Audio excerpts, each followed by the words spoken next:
Hey guys, John Jones here with another edition of Tuesday Morning Coffee. Today, guys, I got a real treat for you. I've got Leanne Bedsall, who is one of my finest and best and shining agents that we have in this company. And I was looking at Leanne's production the other day through the mid-year, and she has done an exceptional job this year.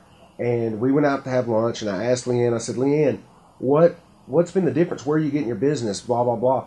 And she said, you know what, John, this year I've worked with a large amount of first-time home buyers. So this segment today, we're going to talk about first-time home buyers.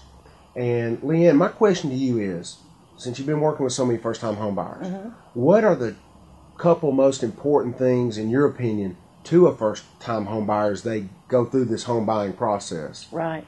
There's two things, John, that I have found that have been integral in the success of getting something to closing with a first-time home buyer: trust and communication. Tell me about, well, all right, that's interesting. Very trust and communication. Let's talk about trust for a second. What do you mean by trust? Well, what I found is that a lot of these people, they've either coming to me after maybe seeing a couple of houses with another agent or someone else, and they'll say, they never told us that, or, can my mom come to view the property with me, or my dad's coming, or there's lots more people involved in this process.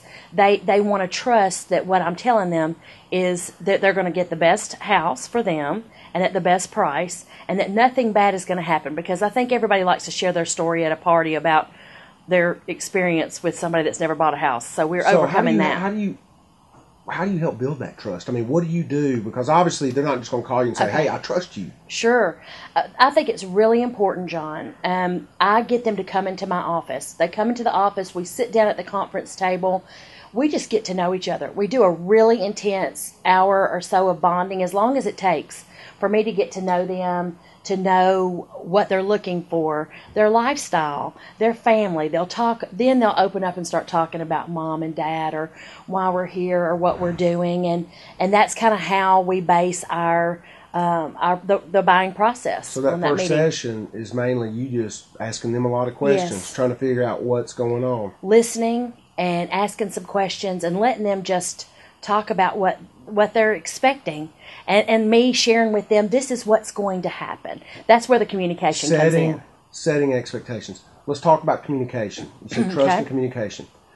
Communication, what do you mean by that as related to a first-time home buyer?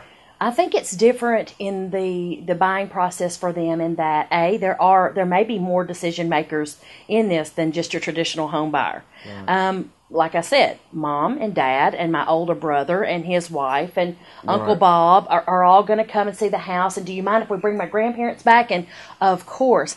And I think just letting them feel comfortable with it, and letting those could be important decision makers know that I am going to take great care of their loved one. So in a way, do you have to kind of try to build a relationship with those decision makers as well? Absolutely. You obviously gotta make them feel important. Very important, because I think that it walks a fine line in, they want these people to make the decision on their own, but they also want to make sure that everything's being taken care of properly. So if Granny and Uncle Billy and Daddy and Mama and Joe Bob trust you, yes, it's going to make this process go a lot smoother. Very much so. And I think as asking some questions, and also I know that sometimes we tend to think that people watch a lot of HGTV and they know what's going to happen, but they really want you to guide them through. I'll say, now, this is what's going to happen next, and then this stage is coming next, and this is what you need to be doing now. It's almost like providing a roadmap for them, because they really don't know. There are no dumb questions, and I tell them that right away. I say, listen, you're not supposed to know everything about this. So you're trying to make them feel real comfortable. Absolutely. And obviously you're doing a good job. Thank you, because you are having a heck of a year. And I think that's very important. I think sometimes even us being in the business, we forget that it's a first-time home buyer's first time. We get a little cynical. We got to slow it down. You said a key word in there, listen. Listen, I believe, is the key. Yeah.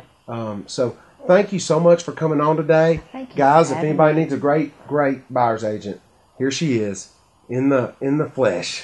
867-3020. Thank you, guys. We'll see you next week. Thanks so much.